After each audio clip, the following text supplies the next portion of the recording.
Hello everyone, welcome to EcoNiti.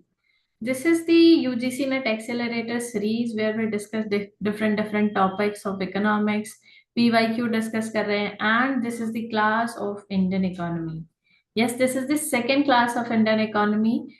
इस class में मैं आपको बताऊंगी किस सेक्शन से क्वेश्चन आ सकते हैं एग्जाम में, क्योंकि आपके एग्जाम में बेसिकली कुछ ही दिन बचा हुआ है।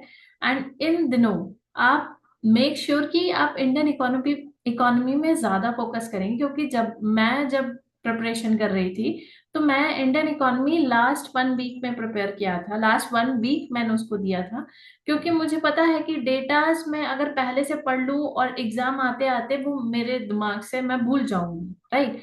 So this is the right time. आप इंडियन इकोनॉमी को पढ़िए अच्छे से एंड उसके डेटा को रिकॉल करिए, लिख लिख के याद करिए और सारे जितने कंसेप्ट है उसको अच्छे से समझ के पढ़िएगा। एंड आज की क्लास में मैं इंडियन इकोनॉमी में सर्वे आपको बताऊंगी, सर्वे से क्या क्वेश्चन बन सकते हैं एंड उससे रिलेटेड इंडियन इकोनॉमी में कुछ जस्ट लाइक कि फिस्कल हेल्थ इंडेक्स क्या है एंड उसके इंडिकेटर्स क्या हैं एंड सर्वे में कौन कहाँ से क्वेश्चन बन सकते हैं, ये सारी चीजें मैं आज की क्लास में डील करूंगी। मेक श्योर आपने इससे पहले हमारी सारी वीडियोस देखी होंगी। यस, हमने micro macro growth and development, international statistics and econometrics, mathematics for economics, सारे क्वेश्चंस अब बहुत ही डिटेल में डिस्कस किया है। And this is the last class of our UGC NET accelerator series. Yes, ये हमारा लास्ट क्लास है यूजीसी नेट एक्सेलरेटर सीरीज का। हमने अपने सारे वीडियोस में आपको क्या बताने की कोशिश किया, आपको ये बताया है कि क्वेश्चन कैसे करते हैं एग्जाम में और एग्जाम में प्रेशर कैसे हैंडल करते हैं। अगर कोई क्वेश्चन आपको नहीं समझ में आया या फिर वो कॉमन सेंस से कैसे किया जा सकता है, एलिमिनेशन कैसे किया जा सकता है एंड एक क्वेश्चन से रिवीजन कैसे किया जा सकता है, इन सारी चीजों पे फोकस करके ये एक्सेलरेटर सीरीज बनाया गया था। And this is the last class. I hope आपको ये अच्छा लगा होगा। अगर आपको अच्छा लगा प्लीज कमेंट करके बताइएगा। This is the only encouragement I get you from, ठीक है, ये आपसे मुझे एक इनकरेजमेंट मिलता है। So let's start today's class.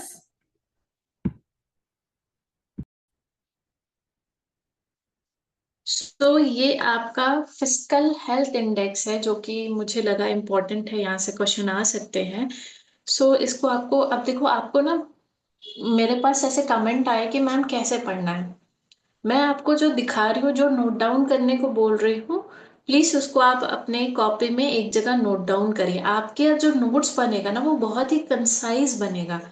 Approx 10 to I guess कि 10 पेज ही बनेगा। उससे ज्यादा नहीं जाना चाहिए, क्योंकि इस जो एक हफ्ता बचा है उसमें आप बहुत ज्यादा जितना हो सके इंडियन इकोनॉमी को रिवाइज करो। लिख लिख के, मैं क्या करती थी, मैं लिख लेती थी कि डेफिसिट कितना है, बार बार लिखती थी ताकि मेरे को वो रिकॉल हो जाए, याद रहे, हमेशा याद रहे, मतलब एग्जाम के टाइम में याद रहे। ठीक है। ये फिस्कल हेल्थ इंडेक्स आपका नीति आयोग द्वारा लाया गया है। ये याद रखना है। यहाँ क्या क्या इंपॉर्टेंट है मैं आपको बता रही हूँ। नीति आयोग द्वारा लाया गया है और ये एनालिसिस कवर करता है 18 मेजर स्टेट में। ठीक है, 18 मेजर स्टेट में कवर करता है। कितने? 18 मेजर स्टेट। क्लियर है? जस्ट 18 मेजर स्टेट्स को कवर करता है। And the Indian economy is term of the country. अब ये है क्या?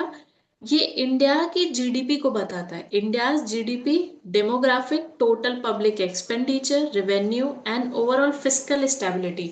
मतलब ये आपका फोकस करता है कि कोई किसी स्टेट का क्या फिस्कल हेल्थ है, उसका क्या कंट्रीब्यूशन है फिस्कल हेल्थ में, मतलब कि उसने कितना उधार लेके रखा है, कितना रेवेन्यू जनरेट करके रखा है, वो है। ठीक है। तो यहाँ से आपको इंपॉर्टेंट पॉइंट क्या मिला? Orissa Leeds the index. यानी हमने क्या लिख लिया अपने नोट्स में साइड में कि फिस्कल हेल्थ इंडेक्स में उड़ीसा ने लीडिंग है। ठीक है, leads the index. Leads the index followed by Chhattisgarh, Goa, Jharkhand and Gujarat. ठीक है, these are the states are responsible for approximately 2/3 of public spendings. 2/3 of public spending and 1/3 of total revenue generate करते हैं। ठीक है, और इस डेटा को, ये जो इंडेक्स है, ये डेटा डेवलप किया गया है comptroller and auditor general of India financial year 2022-23। ये नोट डाउन करना है यहाँ से। इसका ऑब्जेक्टिव एक बार आप देख लेना, comparative analysis of fiscal health, identify area of strength and concern, promote transparency, accountability and prudent fiscal management, assist policy makers in making information inform decision. देखो आज की क्लास थोड़ी हैवी होगी, क्योंकि आपको एक ओवरव्यू लेकर के रखना है कि अगर थ्योरेटिकल में भी, एजर्शन रीजन में भी, स्टेटमेंट वाइज में भी कुछ पूछ लेता है तो मेरे वो दिमाग में रहे। तो जहां पे मैंने वंस रीड लिखा है तो आपको एक बार वंस रीड उसको जरूर से पढ़ना है, और उसको समझ लेना है कि अच्छा ये चल रहा है। तो जैसे मैंने ये बताया, इसको एक बार पढ़ लेना कि आपको पता होगा। अच्छा, या identify the area strength and concern, transparency है, प्रूडेंट फिस्कल मैनेजमेंट है, असिस्ट पॉलिसी मेकर्स, हेल्प करना, ये सारे हैं। इसके की इंडिकेटर्स क्या क्या है, इसके इंडिकेटर्स मैं लिखवा देती हूँ, बता देती हूँ। इसके इंडिकेटर्स है आपके टैक्स, मतलब अगर ये जो इंडेक्स है इसका बेसिस क्या है, इसके इंडिकेटर्स है tax buoyancy, tax buoyancy, debt to debt to G gross state domestic product, कितना डेप्ट है स्टेट का, एक्सपेंडिचर मैनेजमेंट, ये सारे इसके इंडेक्स है। ठीक है, and prioritize, sorry, I cannot write here. Where I can write? Just a second. Expenditure management and prioritization. Prioritization. लिखा तो है ये, एक्सपेंडिचर मैनेजमेंट एंड प्रायोरिटाइजेशन, डेप्ट management, fiscal deficit management, overall fiscal sustainability, ये सारे इसके इंडेक्स हैं, इसको याद रखना।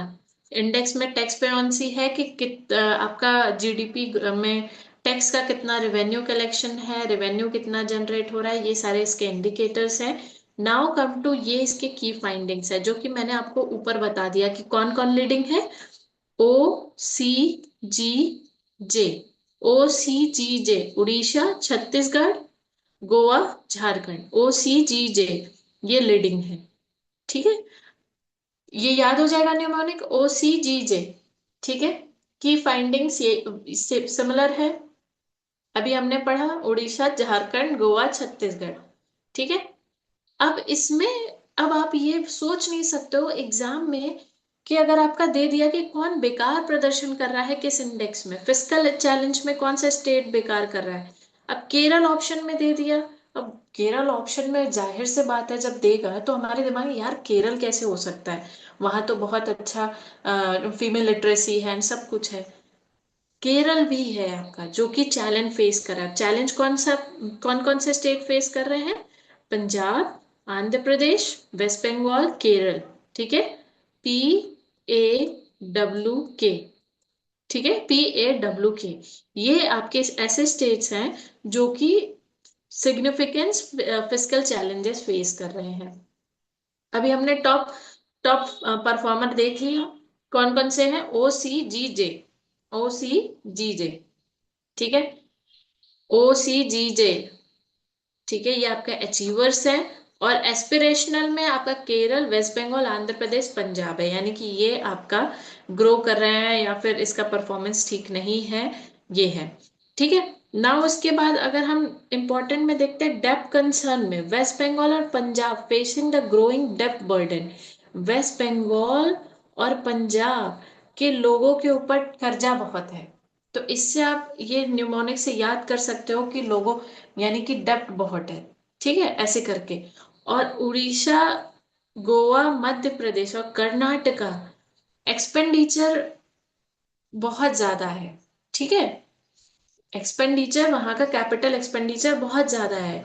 ठीक है, गोवा में लोग बहुत ज्यादा खर्चा करते हैं, गोवा ऑब्वियसली घूमने जाओगे तो खर्चा होगा, तो कैपिटल एक्सपेंडिचर, मध्य प्रदेश में घूमने जाओगे तो खर्चा होगा, बैंगलोर यानी कर्नाटका वहां जाओगे तो खर्चा होगा, उत्तर प्रदेश में भी खर्चा हो। तो ऐसे करके तुम रिमाइंड कर सकते हो अपने आप को, ठीक है। और सबसे कम खर्चा कहाँ होता है, मतलब कैपिटल एक्सपेंडिचर कहाँ, वेस्ट बंगाल आंध्र प्रदेश। तो तुम देख रहे हो वेस्ट बंगाल हर जगह आ रहा है, आंध्र प्रदेश, पंजाब और राजस्थान, ये यहाँ का कैपिटल एक्सपेंडिचर बहुत कम है, ठीक है। तो ये आपको इम्पोर्टेंट पॉइंट था जो कि मैंने आपको, फिजिकल हेल्थ इंडेक्स, देखो ये पीआईबी की रिपोर्ट है, मैंने इससे आपको बता दिया।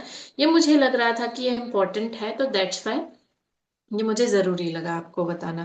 ओके।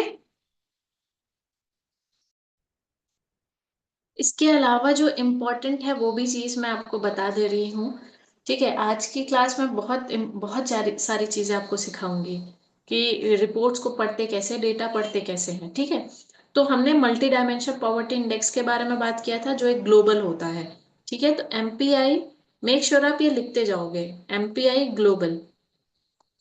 इसका इंपॉर्टेंट क्या है कि जो परसेंटेज ऑफ पॉपुलेशन है, ये पूरा मैंने डेटा फैक्ट्स बनाया है आपके लिए और फिर उसको कंसाइज करके आपको बता रही हूँ। परसेंटेज ऑफ पॉपुलेशन, ठीक है, परसेंटेज ऑफ पॉपुलेशन जो मल्टी डायमेंशनली पुअर है। क्या बोल रहे हैं कि इन ये रिपोर्ट के अकॉर्डिंग परसेंटेज ऑफ पॉपुलेशन जो मल्टी डायमेंशनली पुअर है वो कितनी परसेंटेज है इंडिया, मतलब पूरे वर्ल्ड में, दैट इज 16.4%। ये डेटा आपको याद रखना है, ठीक है। इसमें जो इंटेंसिटी है, intensity of depreciation, sorry deprivation है, डेप्रिशिएशन बोल रही, डेप्रीवेशन एमंग पुअर, मतलब गरीब में भी, गरीब में कितना डेप्थ है या डेप्रीवेशन क्या है, that is 42.0%, right.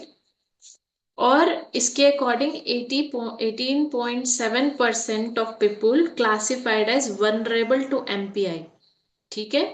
People classified as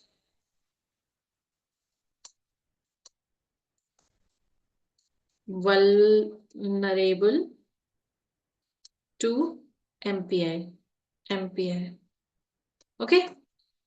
अब आते हैं इंडिया के बारे में। इंडिया के बारे में मैंने आपको बताया था, इंडिया में भी नीति आयोग रिप्रेजेंट करती है मल्टी एमपीआई को, ठीक है। इंडिया एमपीआई के बारे में देख लेते हैं जल्दी जल्दी से, क्योंकि बहुत सारी चीजें कवर अप करनी है, ठीक है। इसके अकॉर्डिंग ये बोल रहा है कि सबसे पहले आपका जो डेटा शो कर रहा था 2000, अब देखो इसी तरह नोट्स बनता है, राइट। आपको ऐसे ही नोट्स बनाना है।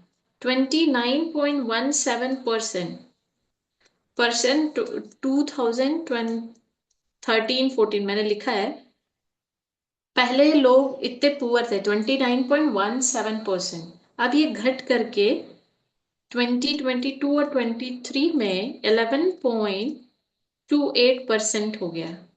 क्लियर है, ठीक है। इसमें यूपी, बिहार एंड राजस्थान आपके पुअर हैं, यूपी, बिहार, मध्य प्रदेश, क्या मैं बिहार की स्पेलिंग गलत लिख रही हूँ, एमपी एंड राजस्थान, ये poor country, I mean poor states में आते हैं, ठीक है। और इसमें जो एमपीआई के आप इंडिकेटर्स देख लेना, इंडिकेटर्स, इंडिकेटर्स, इसके इंडिकेटर्स और ग्लोबल वाले इंडिकेटर्स में क्या डिफरेंस है एक बार देख लेना, इंडिकेटर्स, ठीक है। तो सबसे ज्यादा वेट किसको दिया गया है, कुकिंग, हाउसिंग, सबसे ज्यादा weight cooking, housing, nutrition, then आपका सैनिटेशन, ठीक है। वेट्स है जो इसमें वेट्स दिए गए हैं, and then maternal health, year of schooling, ठीक है, एंड एसेट्स, ठीक है। और सबसे लो क्या है, child and adolescent, child and adolescent, child and adolescent mortality. पढ़ोगे आप, मल्टी एमपीआई पढ़े होगे तो आपको ये सारे कंसेप्ट पता होगा। मैं यहाँ पे बता नहीं रही हूँ बट इम्पोर्टेंट है वो आपको बता दे रही हूँ। एमपीआई आपका एच इंटू पी होता है, ठीक है। एच इंटू पी यानी कितनी पॉवर्टी है और मतलब कितना परसेंट है पॉवर्टी, तो ये ऐसे कैलकुलेट करते हैं इनके अकॉर्डिंग जो आपका इंडिकेटर है वो है 0.66, ठीक है, 0.66, ठीक है। हेड काउंट पॉवर्टी रेशियो, इसी से इसको कैलकुलेट करते हैं, ठीक है। ओके, अब स्टेट वाइज हेड काउंट देख लेते हैं। निमोनिक मैंने बनाया है, स्टेट वाइज हेड काउंट यानी परसेंटेज ऑफ पॉपुलेशन, ठीक है, percentage of population who are multi dimensionally poor, ठीक है। मल्टी मतलब एमपीआई के अंदर जो आते हैं वो कौन कौन से स्टेट हैं, हाईएस्ट कौन कौन से हैं। तो बी, इसका न्यूमोनिक मैं यहां लिख देती हूँ, बी एम जे यू, ठीक है, B M J U M A N. अब ये मैंने क्या बताया, देखो पहले का 3 याद कर लोगे या 4 याद कर लोगे ना, इंपॉर्टेंट, मतलब आप फिर फर्दर आप रेक्टिफाई कर सकते हो। B M J U, B for Bihar, M for Meghalaya है, मध्य प्रदेश नहीं, right, Meghalaya. And J for आपका झारखंड, यू फॉर आपका यूपी, एम फॉर आपका MP, and N A for आपका ए असम है, एंड एन फॉर आपका नागालैंड है।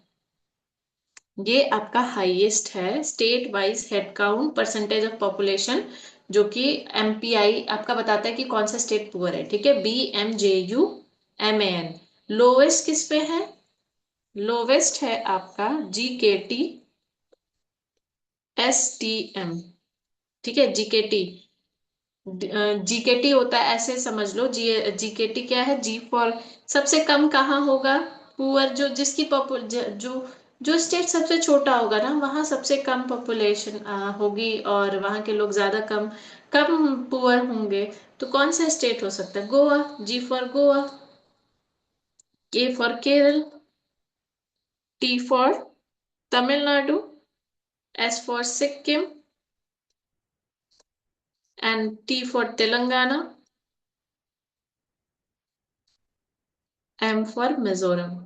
आपको आगे के 4 ही याद करने हैं, ठीक है, आगे के 4 ही याद करोगे, बाकी सब हो जाएगा। तो सबसे ज्यादा मल्टी डायमेंशनली पुअर कौन सा स्टेट्स है, B M U sorry B M,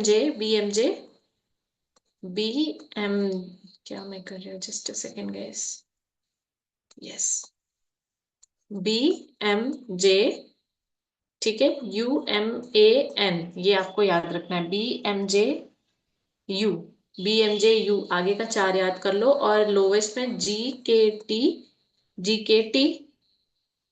ठीक है, STM, पूरा याद कर सकते हो तो पूरा याद कर लेना, ठीक है।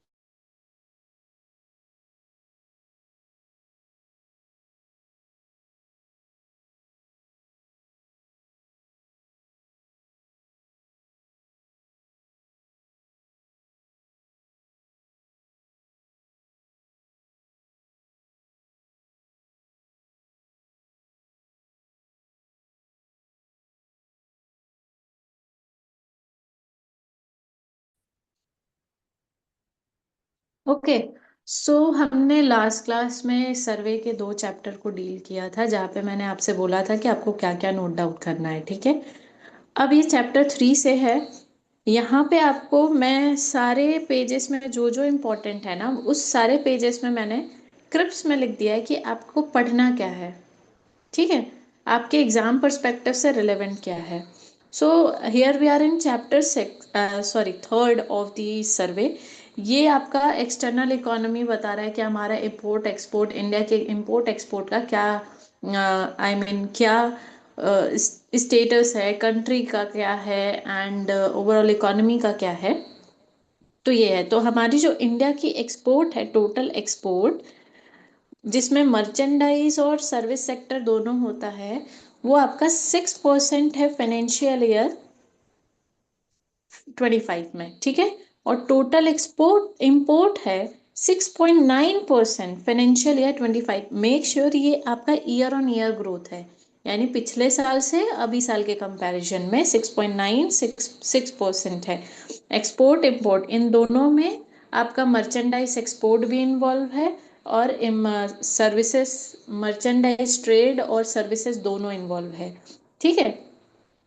नाउ अब टोटल टोटल आपका देखा जाए, टोटल आपका इंपोर्ट एक्सपोर्ट मिला करके मर्चेंडाइज ट्रेड यानी total merchandise service and export is 10.4%। अब आपको यहां से मूव करना है इस पे, यही चीजें मैंने लिखा है यहाँ पे, मतलब यहाँ पे मैंने हाईलाइट किया हुआ है, यही चीजें मैंने ऊपर क्रिप्स में दे दिया है। ठीक है, मेक श्योर आप इसको नोट डाउन कर लेना, एक बार इस वीडियो को पॉज करना, पढ़ना, नोट डाउन कर लेना। सेकेंड इंपॉर्टेंट थिंग यहाँ से क्या है, foreign exchange reserves is 640.3 billion at the end of 2024। यानी कि आपका जो फॉरेन एक्सचेंज रिजर्व है वो 640.3 billion eight the end of 2024 है। यही पॉइंट आपका यहाँ पे मेंशन है, एक बार इसको रीड कर लेना, पॉज करके रीड कर लेना, बस एक एक बार रीड करना, इंपॉर्टेंट पॉइंट नोट डाउन करना, देन मूव फॉरवर्ड फॉरवर्ड। ठीक है, so let's move forward again, just a second guys. बहुत सारी है, इसलिए मैं बहुत जल्दी जल्दी बताऊंगी अभी। ठीक है, आपको नोट डाउन करते जाना है। नाउ सेकेंड, हमने सेकेंड क्या है, एज अ डब्ल्यूटीओ का projection, WTO year on year WTO का प्रोजेक्शन है, जो हमारा मर्चेंडाइज एक्सपोर्ट और इंपोर्ट है वो ग्रो करेगा 3.5 और 3% से, 3.5 3% से, नोट डाउन 3.5 3% से, यही चीज है।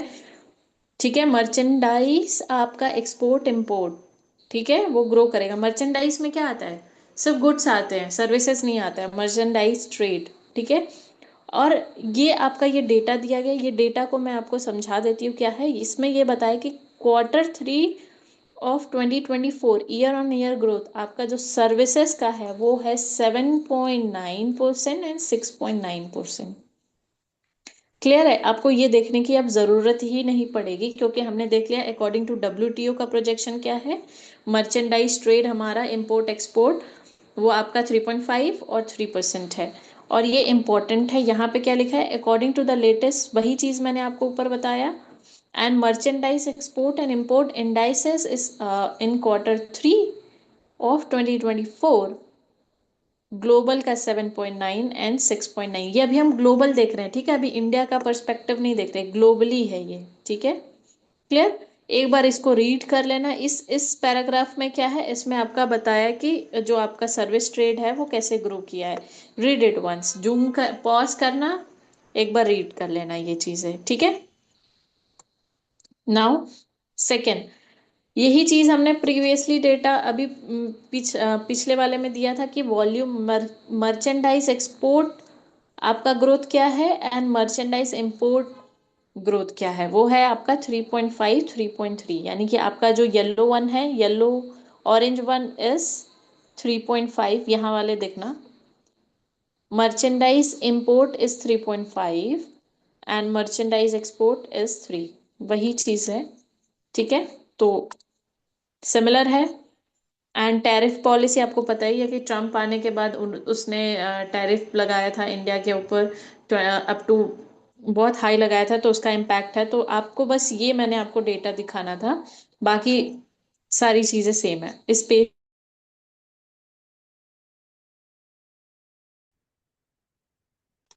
सो इस पेज से आपको क्या लेना है, ये है trend in India trade performance. अब इंडिया का क्या ट्रेड परफॉर्मेंस है, सिमिलर है, सेम एज प्रीवियस जो हमने लिखा था वही है। क्या लिखा था हमने यहाँ पे फ्रंट पेज पे, दिस वन, राइट, कि हमारा जो इंडिया का एक्सपोर्ट है इंपोर्ट है क्या सिचुएशन है, ये हमने यहाँ पे लिख लिया था। तो ये इस पेज पे आपको सिर्फ और सिर्फ हाईलाइटेड एक बार आपको पढ़ लेना है। बस आपको ये पढ़ना है, यहाँ से इंपॉर्टेंट चीज ये है कि आपका जो ट्रेड डेफिसिट है वो इंक्रीज हुआ है, आपका जो ट्रेड डेफिसिट है वो इंक्रीज हुआ है। तो once stop the radio video and read this. ठीक है, इसको एक बार रीड कर लेना, डेटा हमने पहले ही पढ़ चुका है। नाउ इस पेज पे आते हैं, ओवरऑल हमारा जो मर्चेंडाइज ट्रेड है, वो हमारा जो ओवरऑल मर्चेंडाइज एक्सपोर्ट है, वो ईयर ऑन बेसिस पे, ईयर ऑन ईयर वो इंक्रीज हुआ है। वो 1.6% है ईयर ऑन ईयर, और ओवरऑल मर्चेंडाइज इंपोर्ट है 5.2% ईयर ऑन ईयर। ठीक है। और हमारा ये जो चार्ट है वो बहुत ज्यादा इंपॉर्टेंट है। ये चार्ट आपका क्या बताता है? ये चार्ट आपका बता रहा है ट्रेड डेफिसिट। देखो, हमारा जो ट्रेड डेफिसिट है वो है माइनस, यानी जो हमारा ट्रेड है वो डेफिसिट में है। ठीक है, ट्रेड हमारा डेफिसिट में है। तो इसका मैंने आपको क्रिप्स करके यहाँ पे बता दिया है कि trade deficit is widening significantly, मतलब बढ़ रहा है सिग्निफिकेंटली। क्यों? क्योंकि हमारा देखो इंपोर्ट कितना ज्यादा है, 5.2% ईयर ऑन ईयर बढ़, ईयर ऑन ईयर का ग्रोथ है इसका। ठीक है, यहाँ पे देखो पॉइंट लिखा है, merchandise import grew by 5.2% during the April 2020, अप्रैल दिसंबर 2024। ठीक है, तो इस पेज से आपको ये इंपॉर्टेंट चीज था, नोट डाउन, मेक श्योर तुम नोट डाउन कर लोगे। नाउ इसके बाद आपका जो टेक्सटाइल सेक्टर है उसको भी देख लेते हैं। टेक्सटाइल सेक्टर में आपका 12%, आपका एक्सपोर्ट टेक्सटाइल सेक्टर कितना करता है एक्सपोर्ट में? 12% है। और जिसमें कि टेक्सटाइल इंडस्ट्री, जो पूरी टेक्सटाइल इंडस्ट्री है, पूरी जीडीपी का 2.3% कंट्रीब्यूट करती है, और 13% ऑफ इंडस्ट्रियल प्रोडक्शन। देखो डिफरेंस समझना, एक्सपोर्ट में टेक्सटाइल सेक्टर 12%, ठीक है, और इंडस्ट्री में टेक्सटाइल सेक्टर आपका 13% है, और जीडीपी में आपका टेक्सटाइल आपका 2.3% ऑफ जीडीपी है। ठीक है, मेक श्योर अब आप इसको एक बार रीड कर लेना। यहाँ पे क्या लिखा है? India is the sixth largest exporter of textile and apparel globally, six largest है। ठीक है, the textile and apparel industry 2.3% of GDP, 13% and 12% to export, जो कि हमने पढ़ लिया है। ओके, एमएसएमई में क्या है? MSME clusters in the country, Europe and US consume nearly 66। एक बार इसको बस रीड करना है, रीड वंस। जो इंपॉर्टेंट डेटा था हमने एक्सट्रैक्ट कर लिया है, बस इसको एक बार रीड करना। मेक श्योर आप इसको पॉज करके रीड करोगे। आई कैन नॉट से एवरी टाइम की पॉज करके रीड करना, आप खुद से करना, आप नोट डाउन कर लेना इंपॉर्टेंट पॉइंट। ठीक है, India for major textile export category में, India major textile export category that is apparel country enjoy a market share of 2.8% globally. ठीक है, इंडिया का जो मार्केट शेयर है टेक्सटाइल में वो 2.8% है ग्लोबली। ठीक है, हाउएवर ये अदर कंट्रीज जैसे चाइना, बांग्लादेश, वियतनाम इससे कम है। ठीक है, तो यहाँ से मैंने ये इंपॉर्टेंट पॉइंट बता दिया आपको। Now move on to next. इसमें आपको क्या सिर्फ और सिर्फ स्कीम देखना है, पीएम मित्रा क्या है, इसका एस्टेब्लिशमेंट क्या है, इसका फुल फॉर्म क्या है। ठीक है, यहाँ पे इसका फुल फॉर्म दिया है, प्रधानमंत्री मेगा इंटीग्रेटेड टेक्सटाइल रीजन है अपैरल। ये कब स्टैब्लिश हुआ था इसके बारे में देख लेना। Now diversification of India's export to new market, इसका मतलब क्या? इसको रीड कर लेते हैं। India is a top exporter of shipping vessel, India is a top exporter of shipping vessel with nearly 33% of market share. Note down कर लेना, India is a top exporter of shipping vessel with 33% of the market share. Similarly it is leading exporter of iron and steel, alloy and unexpected market before 1994। बस इससे ये point लेना है। ठीक है, this only relevant है हमारे exam के पर्सपेक्टिव से। नाउ ये इतना जो डरावना है, इतना डरावना मतलब ये बहुत इंपॉर्टेंट है। ये आपको बता रहा है कि आपका एफडीआई किस सेक्टर में सबसे ज्यादा हुआ है। इंडिया से नहीं, ये सर्विस सेक्टर है, सॉरी, ये सर्विस सेक्टर है। India share in service sector in 4.3% इन 2023। ठीक है, India share in service sector, service sector नहीं, एम आई सेइंग रॉन्ग, मैं गलत बता रही हूँ। इंडिया का जो शेयर है सर्विस एक्सपोर्ट में वो 4.3% है 2023 में। सबसे ज्यादा वो क्या सर्विसेज एक्सपोर्ट करती है? ठीक है, communication and information, IT outsourcing, software and ये क्या लिखा था मैंने लास्ट में? Travel and transport. ठीक है, ट्रैवल एंड ट्रांसपोर्ट, ये इंपॉर्टेंट है बस। ठीक है, और सर्विस एक्सपोर्ट इसका इंक्रीज हुआ है, इंपोर्ट कम हुआ है। इस डेटा से आपको क्या समझ में आ रहा है कि सर्विस एक्सपोर्ट इंक्रीज हुआ है, डिक्रीज हुआ है। नाउ इधर ये इंपॉर्टेंट चीज क्या है कि इंडिया शेयर इन ग्लोबली सर्विस एक्सपोर्ट है मोर देन डबल। वही चीज जो मैंने आपको बताया, telecommunication communication computer information and services, ये आपके हाईएस्ट है। यहाँ से ये पॉइंट लेना था आपको। Now India remain a global leader in IT and business, ये एक बार रीड कर लेना, ओनली रीड करना है, इसको एक बार पढ़ लेना। क्लियर है? चले आगे। ओके, ई कॉमर्स का इंडिया ई कॉमर्स में इंडिया का ई कॉमर्स आपका ग्रोथ रेट हो रहा है 9.1% compound annual growth rate in 2026।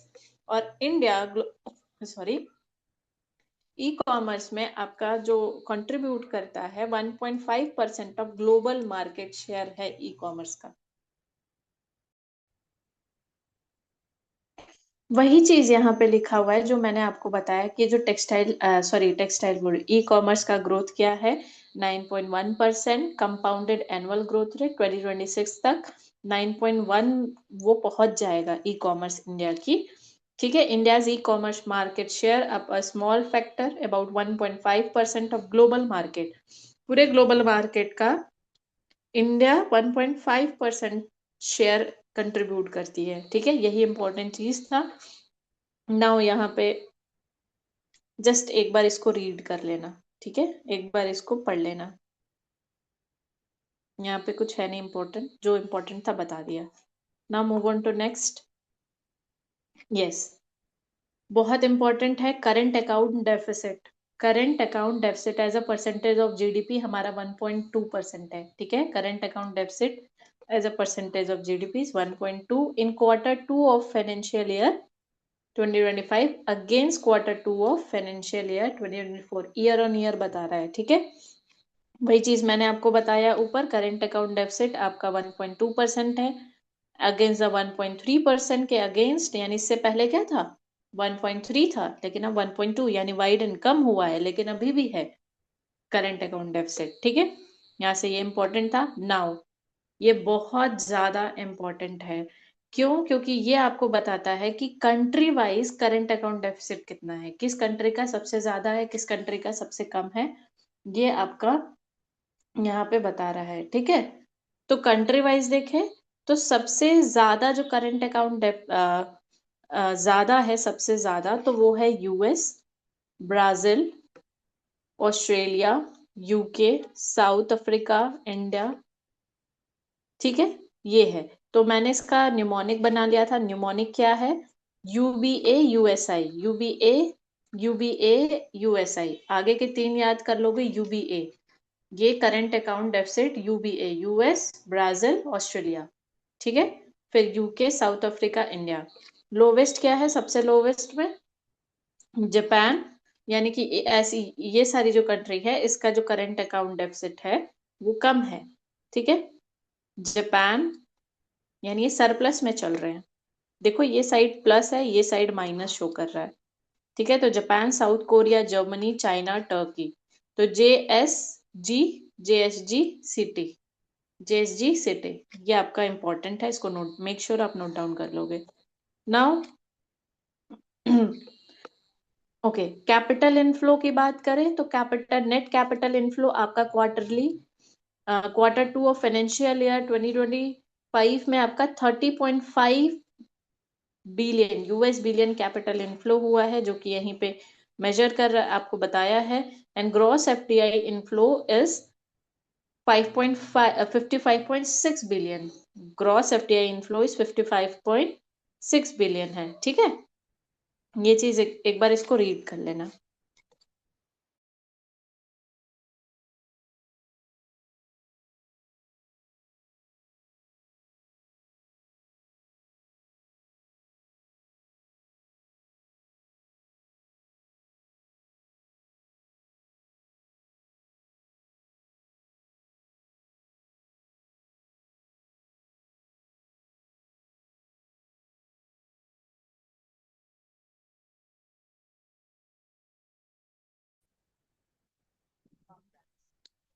इस पेज में आपका क्या इंपॉर्टेंट है? इस पेज में आपको एफडीआई के बारे में बताया गया है कि एफडीआई क्या सिचुएशन है, कहाँ पे सबसे ज्यादा आया है आपका एफडीआई। ठीक है, तो हमने क्या देखा है, ये एक बार इसको पॉज करना, रीड कर लेना कि एफडीआई का क्या सिचुएशन है इंडिया का।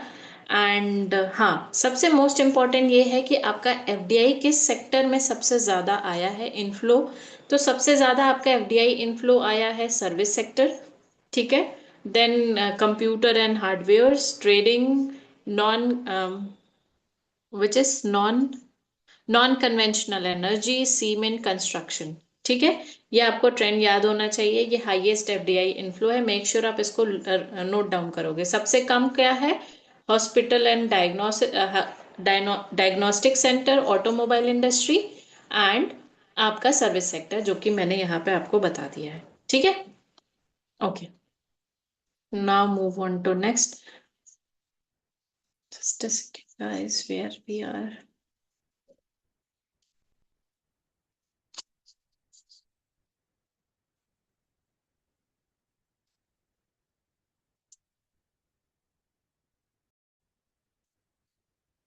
ओके, इस पेज में आपको बस क्या इंपॉर्टेंट है, वो आपके लिए है कि फॉरेन एक्सचेंज रिजर्व इंडिया का क्या क्या है। फॉरेन एक्सचेंज रिजर्व में आपका ये देखो, India's foreign exchange reserve comprise foreign currency asset, यानी फॉरेन करेंसी एसेट है इसमें gold and silver, special drawing rights, gold है, एसडीआर है, and reserve trench positions in the IMF, ठीक है। और हमने पिछली बार, अभी पिछली वाले उसमें पढ़ ही लिया था कि जो इंडिया इसका फॉरेन एक्सचेंज रिजर्व है वो है 640.3 billion as at the end of December 2024। Okay, now next. Okay, यहां से आपको क्या लेना है, yes, India's foreign exchange reserve आपका फोर्थ पोजीशन है, इसने सरपास किसको किसको किया है, फोर्थ पोजीशन पे है। सबसे पहले पे चाइना, जापान, स्विट्जरलैंड, इंडिया, ठीक है। चौथे पोजीशन पे आ गया है इंडिया का फॉरेन एक्सचेंज रिजर्व, ठीक है। तो यही चीज इंपॉर्टेंट है यहाँ से, एंड मेक श्योर ये आप रीड कर लोगे। Increase enhances India's ability to weather external shock and reserve adequacy significantly surpassing the IMF recommended 3 month, मतलब यही बता रहा है कि आपका इंडिया का जो फॉरेन एक्सचेंज है वो वो फोर्थ पोजीशन पे आ गया है।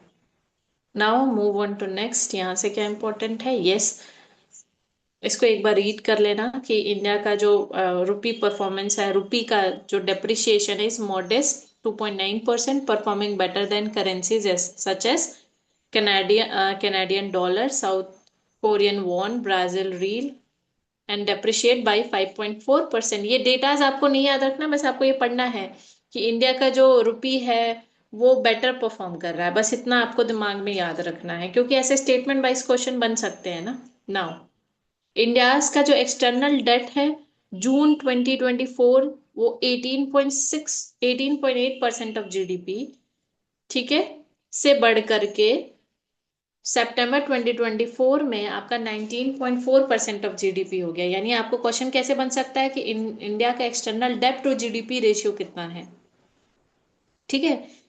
डेब्ट टू जीडीपी रेशियो कितना है ये आपसे पूछ सकता है, तो वो आपका है कितना, 18.8% आपका जून 2024 में था, जो कि बढ़ के 19.4% हो गया है। बस ये इंपॉर्टेंट है। Now move on to next, ये आपका चैप्टर 5th आ गया, इन्फ्लेशन। इन्फ्लेशन में बस आपको बस थोड़ा उसके कंपोनेंट्स याद करने हैं, क्या क्या है, रिटेल इन्फ्लेशन क्या होता है, ठीक है, कोर इन्फ्लेशन क्या होता है, एक बार इसको बस रीड करना है, मेक श्योर आप इसको पॉज करोगे और रीड करोगे, ठीक है। क्लियर है ना, मूव ऑन टू नेक्स्ट। यहाँ पे भी वही है, कोर इन्फ्लेशन क्या होता है, बस एक बार आपको रीड करना है, ठीक है। कोर इन्फ्लेशन आपका, now move on to next. Yes, WPI CPI के बारे में बताया है, तो बहुत ज्यादा इन्फ्लेशन में इसमें इंपॉर्टेंट नहीं है कि इसमें क्या पूछ सकता है, बस एक बार रीड कर लेना कि सिचुएशन क्या चल रही है। जैसे India's headline inflation measured by the CPI से मेजर करते हैं, वो मॉडरेट हुआ है कंपेयर टू 2024 के कंपेयर में, and this decline in primarily due to significant decrease in core inflation which drop by 0.9 percentage point between financial year 24 and 25 अप्रैल दिसंबर। बस आपको ये एक बार रीड करना है, ठीक है, क्योंकि ये माइंड में आपके बैठेगा, कभी भी स्टेटमेंट वाइज में क्वेश्चन पूछेगा तो आपको पता होना चाहिए। नाउ ये इंपॉर्टेंट है, मोस्ट इंपॉर्टेंट आ गया। अब यहाँ से आपके मोस्ट इम्पॉर्टेंट टॉपिक्स पहले भी थे, लेकिन अब सर्विस सेक्टर अब आएगा, एग्रीकल्चर सेक्टर चैप्टर नंबर 5 में है। ये क्या बता रहा है, ये चैप्टर आपका एक इंडियाज का मीडियम टर्म आउटलुक बता रहा है कि इंडिया कहाँ रिप्रेजेंट कर रहा है। तो टू अचीव विकसित भारत, इंडिया को एटलीस्ट 8% तक का ग्रोथ अचीव करना पड़ेगा। मतलब कि अगर इंडिया को विकसित उसका जो अचीव मूवमेंट क्या उसका जो टारगेट है 2047 तक का, उस ग्रोथ को अचीव करने के लिए ऑन एन एवरेज 8% तक का ग्रो करना पड़ेगा, ठीक है। According to the estimate of IMF W world economic forum 2028 तक इंडिया 5 ट्रिलियन इकोनॉमी बन जाएगी। ये एस्टिमेट है किसका, IMF वर्ल्ड इकोनॉमिक फोरम, ठीक है। और 2030 तक वो इतना बिलियन 6.307 US ट्रिलियन पहुंच जाएगी। और अगर उसको विकसित करना है, आई मीन 2047 के टारगेट को पूरा करना है, तो 10.2% और एनुअल GDP ग्रोथ रेट होना चाहिए। यही आपका इस पेज का ओवरव्यू है, ठीक है। Now move on to another page. Yes, this is very important. क्यों मैंने बोला, क्योंकि यहाँ पे आपको प्रोजेक्शन बताया गया है। एक बार देख लेते हैं क्या क्या प्रोजेक्शन है।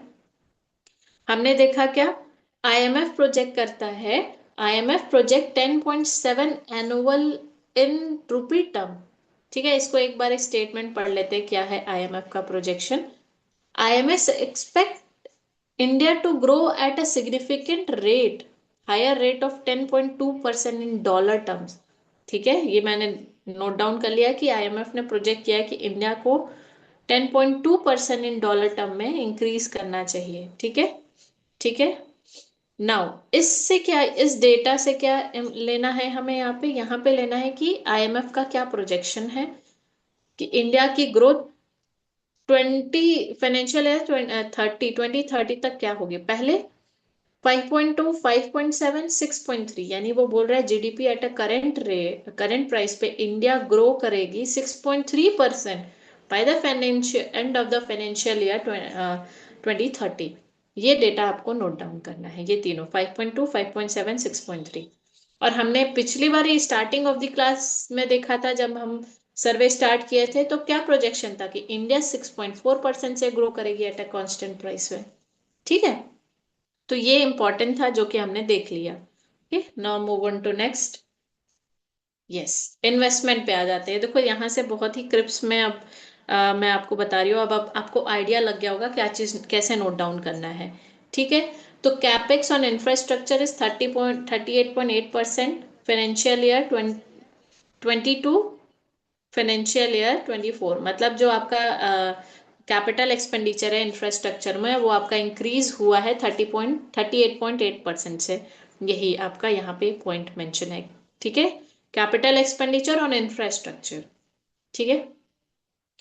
यहाँ पे इस पेज से आपको इंफ्रास्ट्रक्चर्स के जितने प्रोजेक्ट है उसको नोट डाउन करना है, उसके बारे में पढ़ना है, ज्यादा नहीं। उसके एस्टेब्लिशमेंट डेट, अभी क्या स्टेटस चल रहा है, ये जैसे कि नेशनल इंफ्रास्ट्रक्चर पाइपलाइन आपका हो गया, नेशनल मोनेटाइजेशन पाइपलाइन जो कि लॉन्च किया गया है अगस्त 2021 में।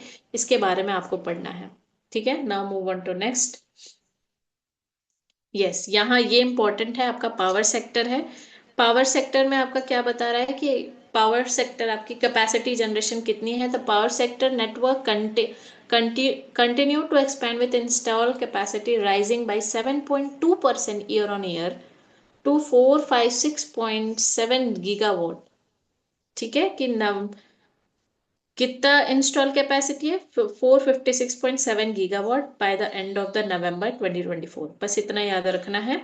एज अ परसेंटेज टर्म में देखें तो 7.2। नाउ ये बहुत इंपॉर्टेंट है जो कि हमने पहले पढ़ लिया था। अभी यहाँ देखो ये क्या डेटा शो कर रहा है कि टोटल इंस्टॉल कैपेसिटी आपका रिन्यूएबल एनर्जी का कितना है। तो जो आपका रिन्यूएबल एनर्जी का कैपेसिटी है वो टू 209.4 गीगावाट है। इतना इंस्टॉल कैपेसिटी है, जिसमें से आपका सोलर 97.8 गीगावाट है, हाइड्रो आपका 52.1 गीगावाट है, विंड आपका 48.2 गीगावाट है। तो यानी सबसे ज्यादा जनरेशन, सबसे ज्यादा कैपेसिटी, इंस्टॉल कैपेसिटी किसकी है? Solar, hydro, wind. ठीक है, सोलर, हाइड्रो, विंड यहां से हो रहे हैं। और ये आपका fossil fuel and non fossil से, नॉन फॉसिल से जनरेशन दिखा रहा है। यानी कि आपका फॉसिल से जो आपका जनरेशन होता है इलेक्ट्रिसिटी या समथिंग, वो आपका 52.9% है। एंड आपका जो नॉन फॉसिल फ्यूल्स है 47.1% है। ठीक है, यहाँ से ये चीज नोट डाउन कर लेना। और ये स्कीम है, इसको एक बार देख लेना। दीन दयाल, इसका फुल फॉर्म याद रख लेना, दीन दयाल उपाध्याय ग्राम ज्योति योजना इंटीग्रेटेड पावर डेवलपमेंट स्कीम। ये कब इंट्रोड्यूस हुआ है, इसके बारे में आपको बस इस्टेब्लिशमेंट पढ़ना है। ठीक है, ओनली स्कीम सौभाग्य योजना, फुल फॉर्म इस्टेब्लिशमेंट डेट। ठीक है, फुल फॉर्म इस्टेब्लिशमेंट डेट। ठीक है, यस, ये बहुत इंपॉर्टेंट है। जल जीवन मिशन जो कि आपका पूछ लेता है एग्जाम में, क्या है कि Jal Jeevan mission aim to ensure long term water security for rural household by providing reliable access to safe pipe drinking water. Jal Jeevan mission safe pipe drinking water से रिलेटेड है, ड्रिंकिंग वाटर से रिलेटेड है। When it is launch, 2019 में launch किया गया था। 3.23 करोड़ यानी 17% of the rural house hold had tap water connection. यानी कि अभी तक 17% ऑफ रूरल हाउस होल्ड के पास टैप वाटर कनेक्शन हो चुका है। ठीक है, since then over 12.03 crore families has been added, और वो बढ़ता ही जा रहा है, ऐड किया जा रहा है, और उसको बढ़ता ही जा रहा है, बढ़ा करके 15.3 करोड़ किया गया है। अप्रोक्सीमेटली 19 पॉइंट, ये डेटा नहीं याद रखें, यहाँ से डेटा बस इतना याद रखना है, 17%। ठीक है, अभी क्या है, कौन कौन से स्टेट्स हैं? नेमली अरुणाचल प्रदेश, गोवा, हरियाणा, हिमाचल प्रदेश, गुजरात, तेलंगाना, पंजाब, मिजोरम। यूनियन टेरिटरी में अंडमान निकोबार, दादर नागर हवेली, ये सारे 100% कवरेज हो गया है। यही आपको यहां से इंपॉर्टेंट है। ठीक है, जल जीवन मिशन कब आया है, कितनी चीजों को कवर किया है, इसमें वुमेन्स का क्या रोल है, अभी तक कितने स्टेट्स 100% कवर अप हो चुके हैं, ये चीज इंपॉर्टेंट था। Make sure you note down this things. Now move on to next. यहाँ पे स्वच्छ भारत ग्रामीण मिशन है, इसको भी पढ़ना है। मेक श्योर आप इसको पॉज करोगे, पढ़ लोगे। Open defecation, ODF plus plus के अंदर क्या क्या कैटेगरी आती है, ओडीएफ के अंदर क्या कैटेगरी आती है, और अभी क्या रिसेंट हुआ है, इसको एक बार रीड कर लेना, बस इसको वंस रीड करना है। ठीक है, ओके। स्वच्छ Bharat urban mission, open defecation nation, ये भी सारे प्रोग्राम्स है, लॉन्च किया गया था। ये आपको इसके बारे में पढ़ लेना है। प्रोग्राम देखो, जब सर्वे पढ़ते हैं ना, सारे स्कीम्स कवर अप हो जाते हैं। ठीक है, तो गार्बेज फ्री है स्वच्छ भारत। ओपन डेफिकेशंस के अंदर क्या क्या है, ये आपको पता होना चाहिए। ये देखो, ये इंपॉर्टेंट है, इसको पॉज करना, एक बार पढ़ लेना कि ओडीएफ सर्टिफाइड क्या है, ओडीएफ प्लस क्या है, ओडीएफ प्लस प्लस क्या है, वाटर प्लस क्या है। क्लियर है? अर्बन हाउसिंग सारे मिशंस है। प्रधानमंत्री आवास योजना, मैंने लास्ट जब बजट की क्लास करा रही थी तो उसमें मिशंस जितने भी प्रोग्राम है, मेक श्योर उसके बारे में देख लेना। तो सर्वे में है, एज इट इज है, तो अगर आप उसमें पढ़ लोगे तो यहां मत पढ़ना। स्मार्ट सिटी मिशन, अमृत योजना, इसका फुल फॉर्म याद रखना। Now move on to this, yes, chapter number 7। अब यहाँ से इंडस्ट्री आते हैं, ये बहुत इंपॉर्टेंट है। अब इस इंडस्ट्री का मतलब जो ओवरव्यू ग्रोथ है वो देख लेते हैं। क्या है, India has improve its manufacturing sector to deal with China. ठीक है, चाइना से डील करने के लिए इंडिया ने अपने मैन्युफैक्चरिंग सेक्टर को ग्रो किया है। अब क्या है, however with 2.8% of global share in manufacturing compare to China, देखो चाइना 28.8% है उसका मैन्युफैक्चरिंग सेक्टर, और इंडिया का कितना है, 2.8%। Global share in manufacturing sector China का ज्यादा है। यहां से ये डेटा मिल गया और इंडिया को इम्प्रूव करना है। ओके, अब यहाँ पे कंट्रीब्यूशन देख लेते हैं कि कौन सा कंट्री मैन्युफैक्चरिंग सेक्टर में सबसे ज्यादा कंट्रीब्यूट करता है ग्लोबली। तो सबसे ज्यादा China, then US, then Japan and Korea. India है ही नहीं। इंडिया का कंट्रीब्यूशन कितना है, कितना था, 2.8%, आई गेस। अभी तो पढ़ा, यस 2.8%।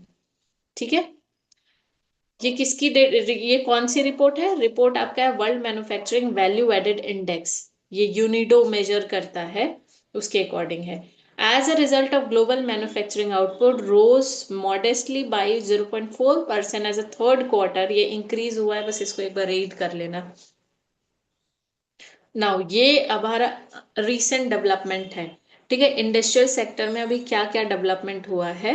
तो आपको ये पता है इंडस्ट्रियल सेक्टर के कितने सब स्कीम्स, सब सेक्टर्स होते हैं। माइनिंग एंड क्वेरिंग होते हैं, इलेक्ट्रिसिटी होते हैं, gas, water and supply, utility, manufacturing and constructions. ठीक है, इंडस्ट्रियल सेक्टर हमारा फाइनेंशियल है 2025 में, उसका ग्रोथ कितना है, 6.2%। ठीक है, और इसमें सबसे ज्यादा ग्रोथ किसका हुआ है, इसके सब सेक्टर में, इलेक्ट्रिसिटी एंड कंस्ट्रक्शन का। यही चीज हमें जानना था यहाँ से। सबसे ज्यादा growth electricity and construction contribute किया है। ये आपका आईआईपी है, मेक श्योर आप आईआईपी का फुल फॉर्म देखोगे, एट एट कोर इंडस्ट्री देखोगे। उसके अंदर कितना आईआईपी में एट कोर इंडस्ट्री का वेटेज है। ठीक है, ये आपको पढ़ना है। Industrial growth has decline to 3.8%। नहीं, ये इंपॉर्टेंट नहीं है। First manufacturing export. ठीक है, बस ये स्टेटमेंट वाइज में देख लेना, मैन्युफैक्चरिंग एक्सपोर्ट घटा है बढ़ा है, यही दिया है। जो इंपॉर्टेंट था वो मैंने आपको बता दिया।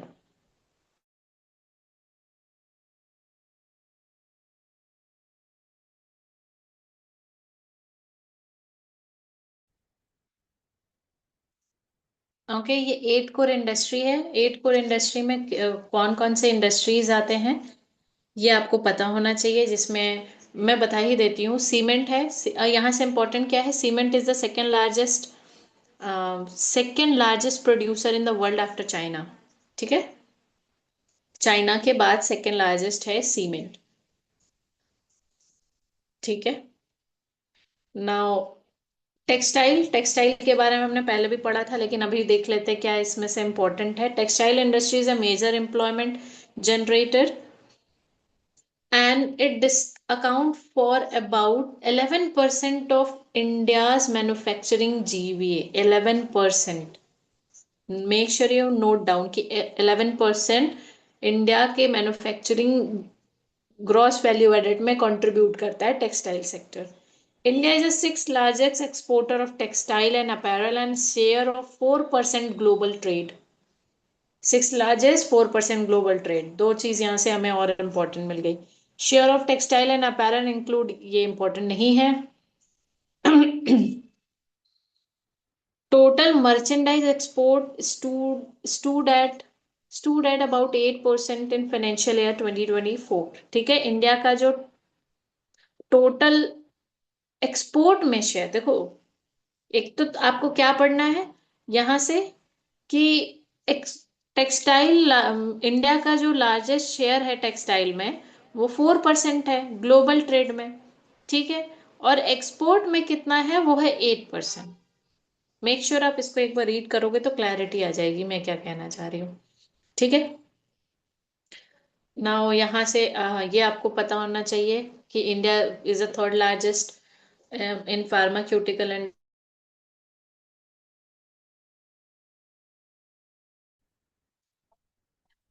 सो ओके, ये एमएसएमई सेक्टर है। ये आप एमएसएमई सेक्टर आपको पता होना चाहिए। इसका जो रिवाइज्ड है, मैंने लास्ट क्लास में बताया कि एमएसएमई सेक्टर का टर्नओवर एंड इन्वेस्टमेंट रिवाइज्ड हुआ है। ठीक है, तो आपको इसमें क्या देखना है, इसमें जो स्कीम्स है, जो हाईलाइटेड पोर्शन है, मेक श्योर आप इसको एक बार रीड करोगे पॉज करके। ठीक है, कि एमएसएमई उद्यम पोर्टल रजिस्ट्रेशन कितना इंक्रीज हुआ है एंड इसमें क्या क्या है। ठीक है, now here to facilitate credit to MSME और रिवैम्प, कौन सा स्कीम लाया गया है CGTMSE, इसका फुल फॉर्म पढ़ लेना, credit guarantee scheme for micro and small enterprises was undertaken with 9,000 crore in the corpus of credit guarantee fund trust for MSME। ठीक है। और इसका जो लोन, इसमें जो लोन दिया गया वो एनहांस कर दिया गया 2 करोड़ से 5 करोड़ तक का। ठीक है, एनहांस कर दिया गया। तो यहां से बस आपको यही पॉइंट देखना था। ठीक है, मेक श्योर इसको रीड करोगे। नाउ इसमें चैंपियन का फुल फॉर्म आपको पता होना चाहिए। एंड इसके अंदर जो पोर्टल्स है, समाधान पोर्टल, चैंपियन क्या, creation and harmonious application of modern process for increasing the output and national strength. Oh God, इतना ज्यादा मतलब लंबा है। ठीक है, जो हाईलाइटेड बस इसको आपको एक बार रीड करना है। Yes, this is very important.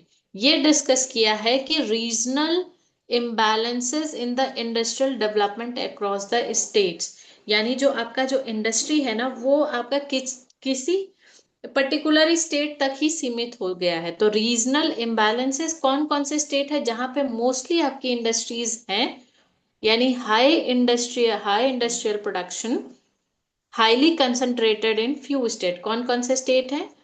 Gujarat, Maharashtra and the southern state of Karnataka and Tamil Nadu. ये ऐसे स्टेट है जहां पे ये 43% आपका इंडस्ट्रियल प्रोडक्शन होता है। सारे इंडस्ट्रीज इसी स्टेट में सबसे ज्यादा है, तो ये आपको पता होना चाहिए। और सबसे कम कहाँ है? नॉर्थ ईस्ट स्टेट में, जिसमें सिक्किम एंड असम आता है। ओके, नाउ ये बहुत इंपॉर्टेंट है। Share of industrial and service sector in total GBA. ठीक है, टोटल जीबीए में सर्विस सेक्टर और इंडस्ट्रियल सेक्टर का कितना कितना शेयर है वो देखो आप। ये आपको ये डेटा ये बता रहा है कि shows the structure of each states status in the economy, की क्या हर स्टेट्स का स्टेटस है। तो यहां से क्या इंपॉर्टेंट है लेना है, किस किस स्टेट का सबसे ज्यादा इंडस्ट्रियल जीएसवीए में कंट्रीब्यूशन है? गुजरात, महाराष्ट्र, तमिलनाडु, यूपी, कर्नाटका। ठीक है, जीएमटी यूके, जीएमटी यूके, याद हो गया? जीएमटी यूके, बस ये इंपॉर्टेंट था यहां से। हाँ, ये भी देख लेना आप यहाँ पे कि ये कौन का दे रहा है। ये मौसपी द्वारा दिया गया है, ministry of statistical and programme implementation. So that is it on. हमने इंडस्ट्रियल कर लिया, अब सर्विस सेक्टर देख लेते हैं जो कि बहुत इंपॉर्टेंट है। सर्विस सेक्टर आपका ग्रोथ जो है उसका service value added account for 62% of global GDP. ठीक है, ग्लोबल जीडीपी 62%, जिसमें सबसे ज्यादा सर्विसेज कौन सी कंट्री प्रोवाइड करती है? China, Thailand and India. ठीक है, ये इंपॉर्टेंट था ना। अब ये क्या है, ये आपको बता रहा है in in financial year 2023 India rank 7th in the global service sector. ठीक है, India rank 7th in the global service sector. ये यहां से क्या इंपॉर्टेंट है इसको एक बार रीड करते हैं। India share in global service sector, service export has been steadily rising for the last 2 decades. This helped compensate the impact of oscillation in the share of merchandise export in global manufacturing export। ठीक है, India का export बढ़ा है service sector में, ये point है। United State leads global service export with dominant 13% शेयर, followed by UK, Germany, Ireland, China. यानी कि सर्विस सेक्टर एक्सपोर्ट में, ग्लोबल सर्विस एक्सपोर्ट में सबसे ज्यादा कौन करता है? US, UK, Germany. तीन याद कर लेना, यूएस, यूके, जर्मनी। और इंडिया की रैंक क्या है? 7th पे है with 44.3% of global service export. बस ये याद रखना है, 4.3% ऑफ ग्लोबल सर्विस एक्सपोर्ट। ठीक है, क्लियर है? Okay, service sector. अब इंडिया का परफॉर्मेंस, वो ग्लोबल था हमने देखा 4.3% था, अब इंडिया का परफॉर्मेंस देख लेते हैं। इंडिया का सर्विस सेक्टर ग्रोथ आपका 55% है फाइनेंशियल ईयर 2025 में। एक बार इसको रीड करना पॉज करके कि क्या है। वी शेप रिकवरी हुआ था, कोविड टाइम में कम हो गया था, फिर उसके बाद आफ्टर कोविड रिकवर हुआ था। and this is 55.5% in financial year 2025. Now, the average service growth rate pandemic year was 8%. ठीक है, एवरेज ग्रोथ हुआ है वो कितना है 8%, 8.3% आफ्टर पेंडेमिक ईयर। हर ईयर वाइज जो ग्रोथ हुआ है 8.3% है। और सर्विस सेक्टर को कितने सब सेक्टर में डिवाइड किया गया है? Trade and repair, hotel and restaurant, transport, storage, communication and service related, broadcasting, financial services, real estate, professional services, public administration and other services. ये सारे आपके इसके सब सेक्टर्स हैं। ठीक है,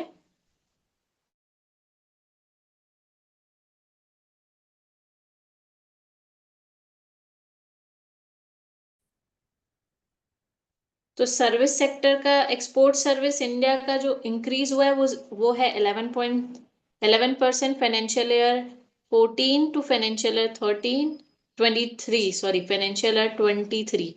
कितना इंक्रीज हुआ है? 11% इंक्रीज हुआ है। सबसे ज्यादा इसमें से सर्विसेज में सबसे ज्यादा कौन सा सर्विस एक्सपोर्ट हुआ है? कंप्यूटर एंड बिजनेसेस, ये हमने देखा है। मेक श्योर आप इसको एक बार रीड कर लोगे पॉज करके। ठीक है, नाउ यहां से हमने क्या देखा था? यस, सर्विस एक्सपोर्ट आपका इंक्रीज हुआ है 18.4%, 19 एंड 22%। ये कैसा है? ईयर ऑन ईयर ग्रोथ है। अकॉर्डिंग टू मॉस्पी आपका service sector export percentage wise increase किया है 18.4%, 19% एंड 22%। ठीक है, ईयर वाइज। नाउ यहाँ पे एफडीआई इनफ्लो जो हमने अभी पहले देखा था सेम एज इट इज है। ठीक है, नाउ यहां से क्या देखना है? यस, सबसे ज्यादा आपका एफडीआई इनफ्लो इंश्योरेंस सेक्टर में है, हाईएस्ट इनफ्लो हुआ है सेकंड फाइनेंशियल सेक्टर में। बस ये इंपॉर्टेंट था, यहाँ से ये चीज देखना है। ये इंपॉर्टेंट नहीं है। Yes, global capacity centres, make sure आप इसको रीड कर लेना एक बार। Yes, ये बहुत इंपॉर्टेंट है कि स्टेट वाइज सर्विस सेक्टर का क्या परफॉर्मेंस है। ठीक है, तो कौन सा स्टेट सबसे ज्यादा सर्विसेज प्रोवाइड करता है? तो उसमें है आपका आपका पहले ये देख लेते हैं कि जो सर्विस सेक्टर है आपका 55% नेशनल जीवीए में कंट्रीब्यूट करता है। कौन सा स्टेट है जो सबसे ज्यादा सर्विसेज प्रोवाइड करता है? महाराष्ट्र, कर्नाटका, तमिलनाडु, यूपी, गुजरात, वेस्ट बंगाल। ठीक है, एम के T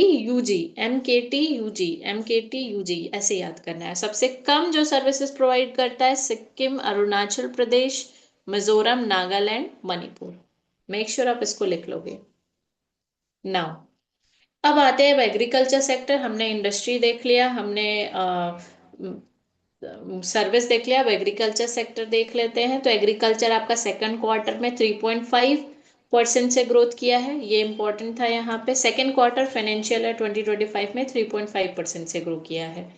and service sector sorry agriculture sector का कंट्रीब्यूशन 16% है जीडीपी में फाइनेंशियल ईयर 2024 में। करंट प्राइस पे मेजर कर रहे हैं। क्रिप्स मैंने लिख दिया है। नाउ फूड ग्रेन का आपका जो प्रोडक्शन है वो इंक्रीज हुआ है। वो प्रोजेक्ट किया जा रहा है कि 164.05 मेट्रिक टन, ये आपका इतना फूड ग्रेन प्रोडक्शन इंक्रीज होगा। ठीक है, agriculture agricultural year on year आपका जो ग्रोथ है वो इंक्रीज हो रहा है। क्यों? हमने देखा था ना लास्ट क्लास में कि हमारा जो जीडीपी है ग्रो किसकी वजह से किया है? एग्रीकल्चर की वजह से। ठीक है, तो क्वार्टर वन में आपका 2% था, फाइनेंशियल ईयर 24-25 में क्वार्टर टू में 3.5% से बढ़ गया, यानी इंक्रीज किया है। ऐसे डेटा को देख के हम इंटरप्रेट करते हैं। यहां से आपको क्या देखना है? No, that is not very important. Yes, India's floriculture industry has grown into a high performing sector. India का फ्लोरिकल्चर स्टेटमेंट में दे दिया कि इंडिया का फ्लोरिकल्चर आपका हाई परफॉर्मिंग सेक्टर है। तो आप कहोगे ये कहाँ से आ गया? नहीं, यस इट इज देयर। ठीक है, यानी ये कौन सा इंडस्ट्री है? सनराइज इंडस्ट्री के अंदर कंसिडर किया। एक होता है सनसेट, एक होता है sunrise. Now data not required. Yes, एक बार बस इसको आप रीड कर लेना कि आंध्र प्रदेश उसका कंपाउंड एनुअल ग्रोथ रेट जो एग्रीकल्चर है वो इंक्रीज हुआ है। यानी कि कौन सा स्टेट सबसे अच्छा एग्रीकल्चर सेक्टर में, एग्रीकल्चर में सबसे अच्छा परफॉर्म किया है, वो है Andhra Pradesh, followed by Madhya Pradesh, Tamil Nadu. Clear है? नाउ यहां से remember data not required. Yes, आपको यहाँ ये सारे स्कीम्स है जो आपको देखने हैं। Doubling the farmers income, national mission of sustainable agriculture, e NAM, PM Kisan, read about the scheme and their establishment year, only this is important here. Yes, about MSP, MSP देखना है कि कितने एमएसपी के अंदर क्रॉप्स आते हैं, कितने crops आते हैं, ये इंपॉर्टेंट है। ठीक है, नाउ ओके, ठीक है, ये यहाँ से इंपॉर्टेंट ये चीजें नहीं है। यस, प्रणाम स्कीम, प्रणाम स्कीम आपको यहाँ से एक बार इसको पॉज करके रीड कर लेना कि रिसेंटली जो प्रणाम स्कीम आया वो क्या है। ठीक है, make sure you pause this video and read it, what is highlighted here. Okay, red scheme, अब देखो सारे जो है ना वो सारे प्रोग्राम है आपके एग्रीकल्चर सेक्टर के। तो यहाँ से आपको प्रोग्राम ही देखने हैं, जब आप वो बजट वाला पढ़ोगे ना उसी से पढ़ लेना। यहाँ से भी पढ़ सकते हो। यहाँ ये क्या है, यहाँ पे इंपॉर्टेंट है कि आपका जो एग्रीकल्चर क्रेडिट है वो इंक्रीज हुआ है। ये डेटा से हमें क्या समझ में आ रहा है कि जो एग्रीकल्चरल क्रेडिट है वो इंक्रीज हुआ है। और ये जो एग्रीकल्चर क्रेडिट है वो दिया जाता है फार्मर्स को, specially small and marginal farmers को, और vulnerable section of the society को दिया जाता है for improving the agriculture productivity of the income. इसके अंदर आपका किसान क्रेडिट कार्ड स्कीम आता है। मेक श्योर आप किसान क्रेडिट कार्ड का एस्टेब्लिशमेंट ईयर पढ़ोगे। एंड ये इसका काम क्या है, अभी इसका जो बजट में ना एक टर्म यूज किया गया, किसान क्रेडिट कार्ड में जो क्रेडिट दिया जाता है वो इंक्रीज हुआ है। ठीक है, तो लास्ट क्लास में मेंशन किया था मैंने उसमें। ओके, एक बार इसको रीड कर लेना। ये मेस स्कीम क्या है, मेस, मेस का फुल फॉर्म याद रखना, मेस क्या है और ये केसीसी से कैसे रिलेटेड है।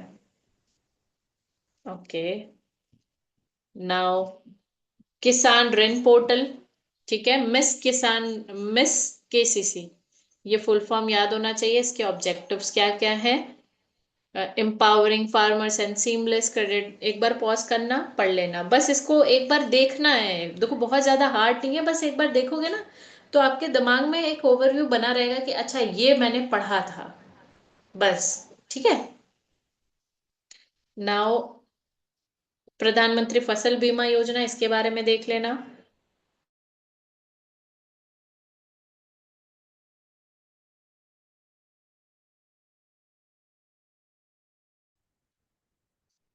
यहाँ से आपका एग्रीकल्चरल इंफ्रास्ट्रक्चर फंड, ठीक है, एग्रीकल्चर इंफ्रास्ट्रक्चर फंड।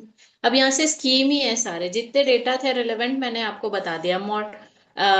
ये प्रधानमंत्री कृषि विकास योजना एंड नॉर्थ ईस्टर्न योजना, ये इसके सारे डेट और स्टैब्लिशमेंट ईयर याद करना है आपको। ठीक है, नाउ एलिड सेक्टर, नहीं इंपॉर्टेंट नहीं है। हाँ, मत्स्य संपदा योजना, इसका एस्टैब्लिशमेंट ईयर, ये सारे मेक श्योर आप इसको पढ़ लेना। इसके सारे एस्टैब्लिशमेंट ईयर ही देखने हैं क्योंकि वो क्रोनोलॉजी में पूछ सकते हैं या फिर मैच द कॉलम में पूछ सकते हैं। ठीक है, प्रधानमंत्री किसान समृद्धि सा योजना, देखो अब ये इतना बड़ा फुल फॉर्म दे देगा, आप कैसे पढ़ पाओगे। ठीक है, तो मेक श्योर आप सारे स्कीम्स ही है इसके फुल फॉर्म देखने हैं।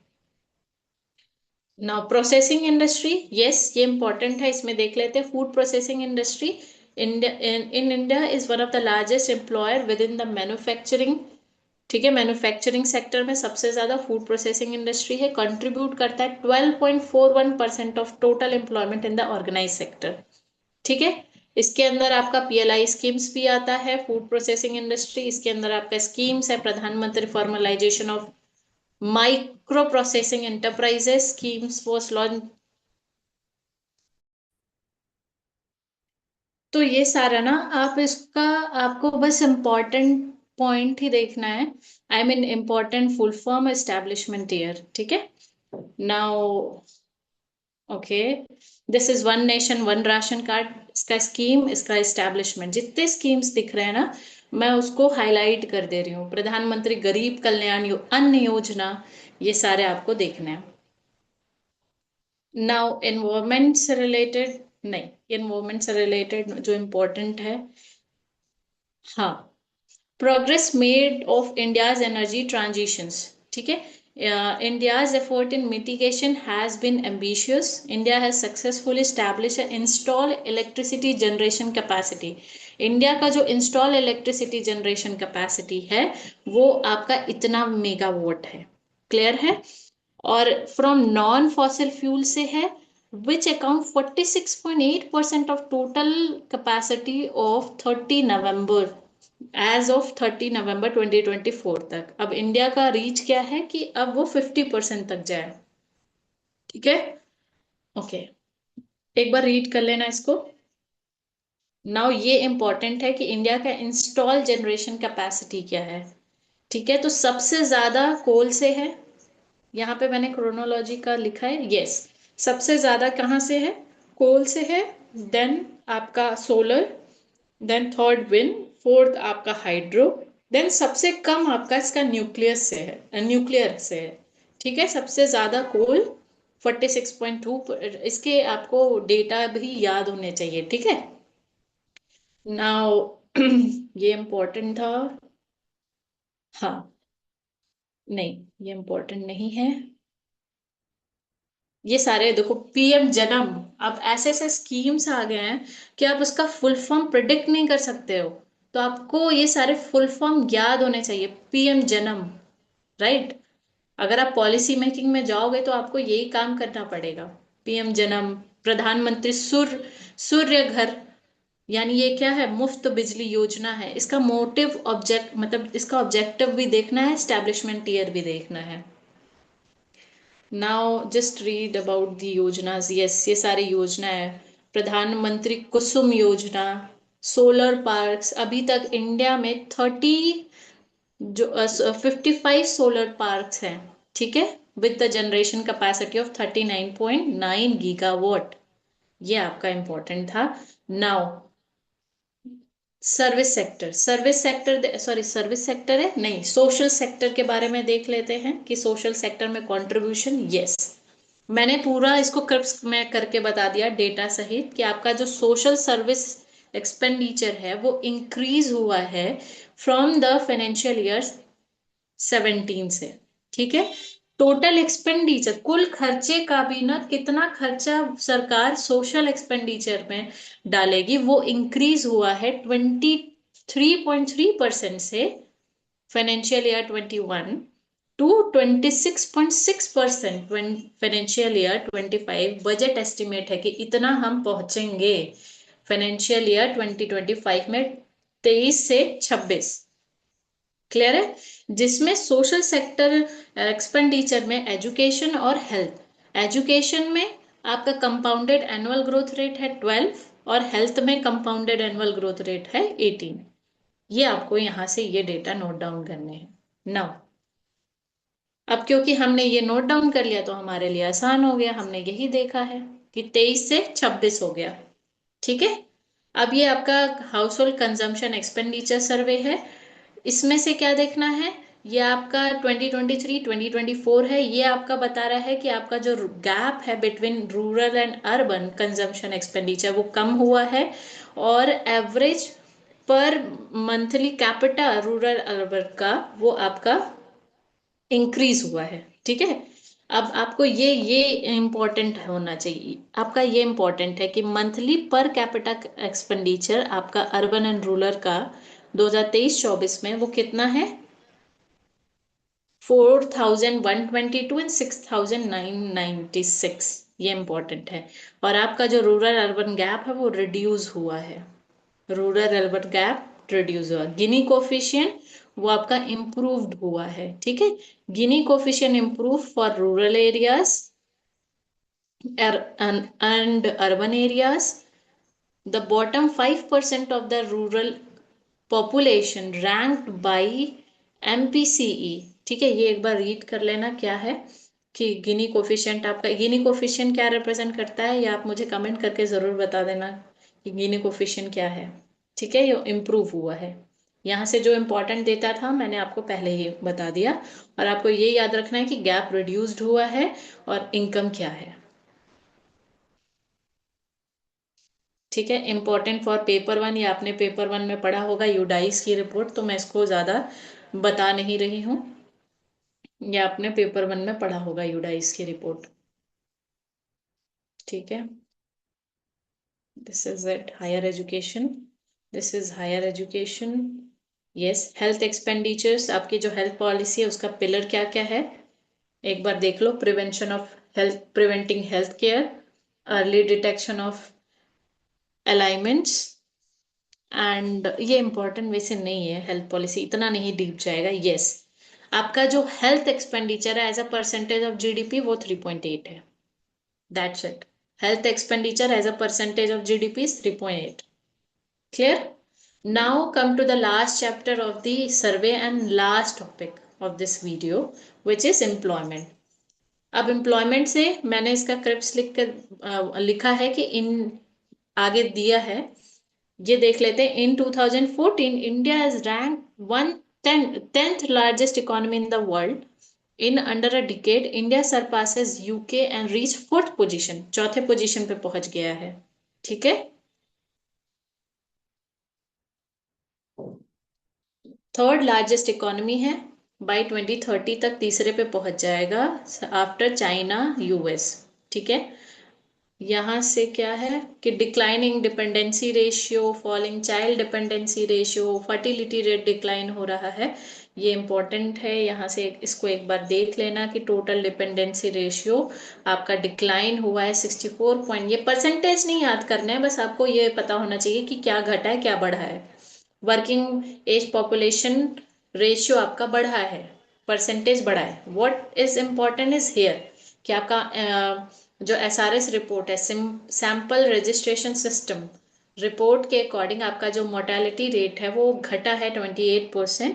ठीक है, और लाइफ एक्सपेक्टेंसी आपकी बढ़ी है 70, यानी इंक्रीज हुआ है। ठीक है, डिपेंडेंसी रेशियो घटा है, और आपका वर्किंग एज पॉपुलेशन बढ़ा है। देखो यहाँ पे वर्किंग एज पॉपुलेशन बढ़ा है। Now this is very important कि आपका जो अनएम्प्लॉयमेंट रेट है वो घटा है। ठीक है, 6% था 17-18 में, अब 3.2% हो गया है 23-24 में, यानी घटा है 6 से 3 हो गया, 6 से 3 हो गया है। और वर्किंग पॉपुलेशन रेशियो बढ़ा है, 46 से 47% हो गया है। ठीक है, 46 से 47% हो गया है, ये आपको याद रखना है, according to periodic labour force survey, जो कि आपका एनएसओ रिलीज करता है, जो कि अभी हमने ये पढ़ा। 3.2% हो गया है आपका। क्या नाम है, ये क्या है आपका, labour force participation ratio increase हुआ, working force participation, work force participation ratio increase हुआ है, ये सारा बढ़ा है। एंड क्लियर, ये तो हो गया।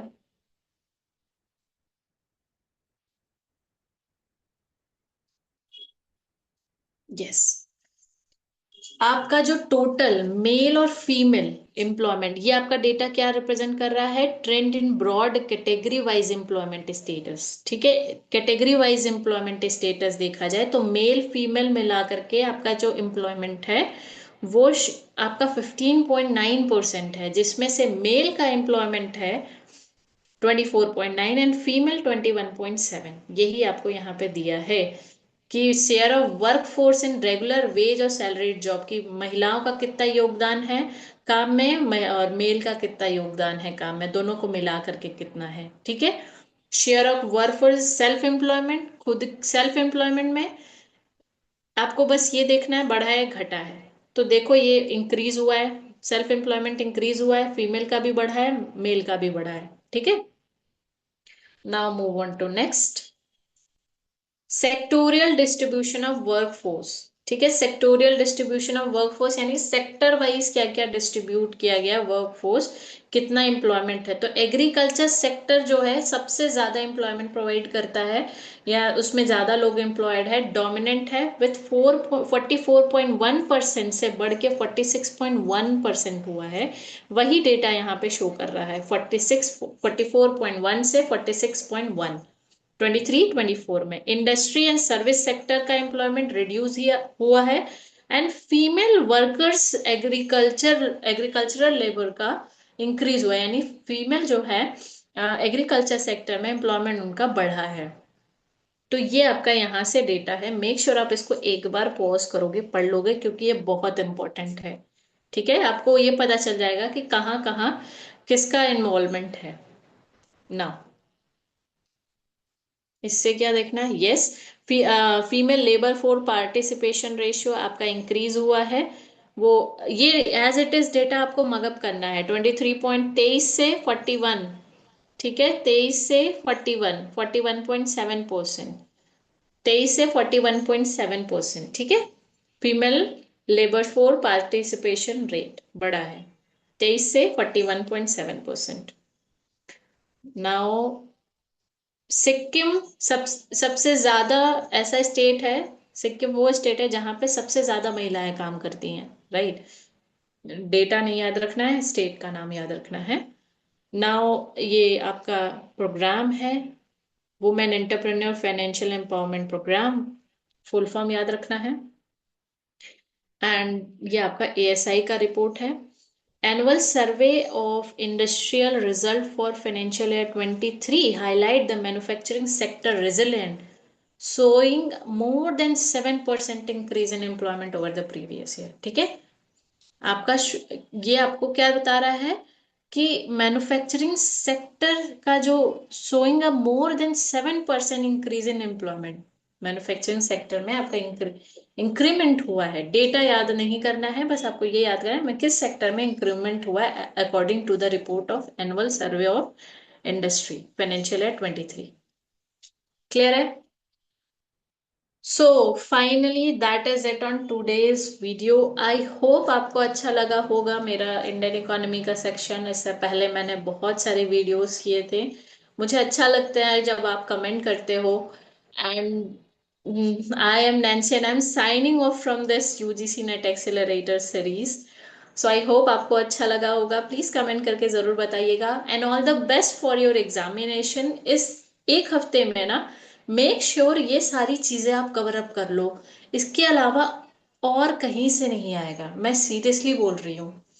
कि ये आपने पढ़ लिया, जो मैंने क्लास में आपको कुछ ओवरव्यू बताया था, आई मीन कुछ टॉपिक्स बताया था, उसको देख लेना। और इस ये सारी चीजों को जब आप कंसाइज करोगे ना, 10 से 15 पेज ही बनेंगे या फिर 10 पेज ही बने, लेकिन आपके पास एक डेटा हो जाएगा।